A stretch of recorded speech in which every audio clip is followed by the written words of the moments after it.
আসসালামু আলাইকুম। আজ আমাদের মুসলমানদের জন্য একটি মহান দিন,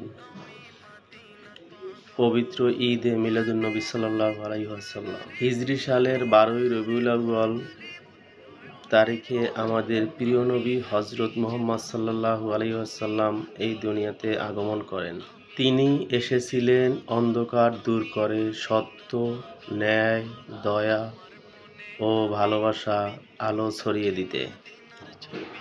এই দিনটিতে আমরা দুরূদ পাঠ করি, কোরআন তেলাওয়াত করি, দোয়া করি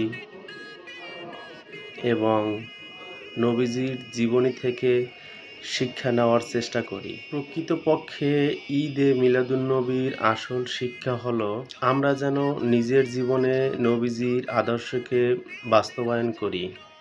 আসুন আমরা সবাই নবী করিম সাল্লাল্লাহু আলাইহি ওয়াসাল্লামের ভালোবাসায় নিজেদের জীবন আলোকিত করি। আল্লাহ হাফেজ।